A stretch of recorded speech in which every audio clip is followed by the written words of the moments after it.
All right, hello and welcome. Let's talk about something that can absolutely sink a project before it even gets going. Who is actually in charge? Seriously, if you get this wrong, you're looking at total chaos. But if you get it right, well, that's when the magic happens. So let's get into it. I mean, we've all seen it, haven't we?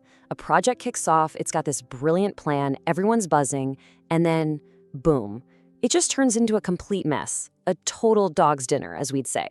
Suddenly, deadlines are flying by, the budget's out the window, and nobody seems to know who's calling the shots. It's a tale as old as time. So what's the deal? Why does this keep happening?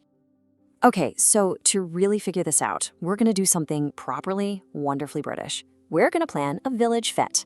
Yeah, that's right. Forget all that corporate jargon for a bit. Just picture it. Cake stalls, a tombola, a prize for the biggest marrow. It is, honestly, the most brilliant and charming way to get your head around project governance. Trust me. Okay, first things first. Before a single scone is even thought about, let alone baked, every project needs that one thing. It needs a spark, a starting point, a champion. So think about it, right? Every great fete starts with an idea. Someone, somewhere says, hey, let's put on a fete for the village. But an idea is just, well, an idea, isn't it? It needs someone to champion it, and let's be honest, someone to pay for the bunting. That's absolutely crucial. So who is this mystery person with the vision and the wallet? Well, in the project world, we call this person the project sponsor. This is the big cheese, the senior exec who owns the whole business case. They are the one person accountable for making sure the project actually delivers value.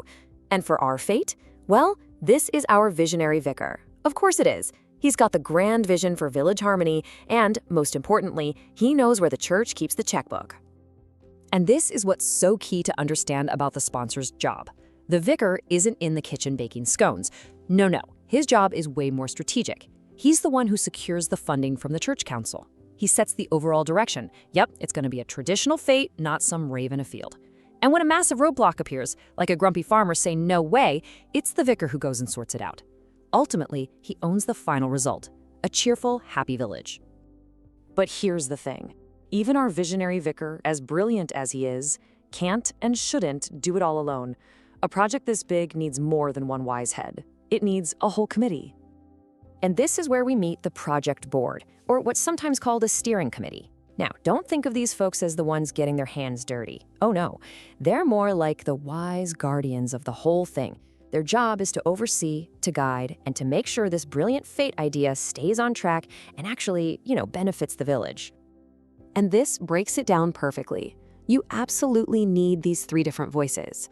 First, you've got the executive. That's our vicar, the sponsor. He chairs the whole thing, always asking that big question, are we actually achieving our goal? Then you have the senior user. In our case, the head of the Women's Institute is perfect. She speaks for the villagers, the users of the fete. Her big worry? Will people get the cake stalls they're dreaming of? And finally, you've got the senior supplier, our farmer who owns the field. He's the reality check, representing everyone who has to build or supply things. His main concern is pure logistics. Can we actually do this? So, we've got the big vision, we've got the wise committee.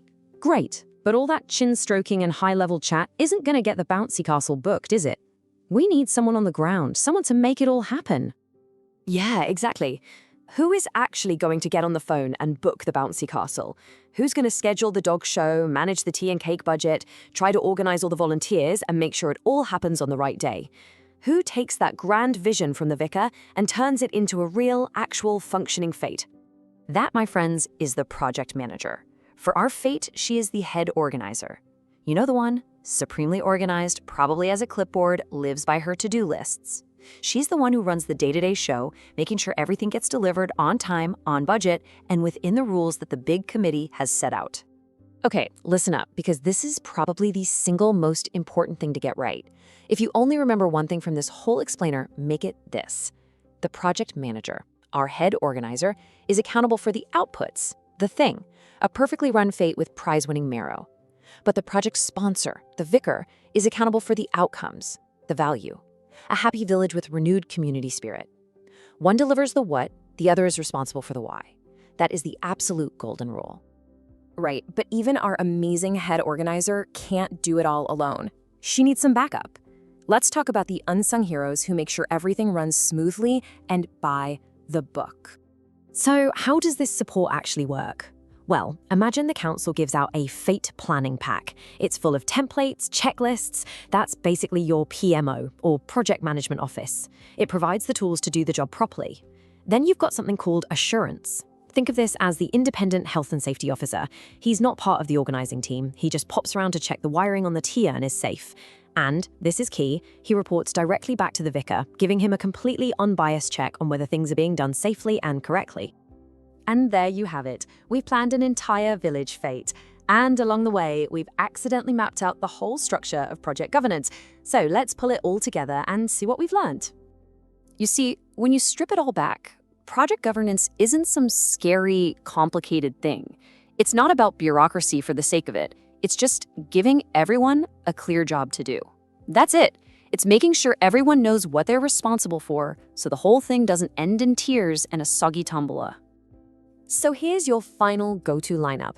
Your visionary vicar, that's your project sponsor, the champion of value. The fate committee, that's your project board, the collective wisdom. And the amazing head organizer, well, that's your project manager, the absolute engine of delivery. See, when you put it like that, it's pretty simple, isn't it? So, I'm going to leave you with a challenge. The very next time you're in a project meeting, I want you to look around and ask yourself, who is our vicar, who's on the committee, and who's the one organizing the bouncy castle?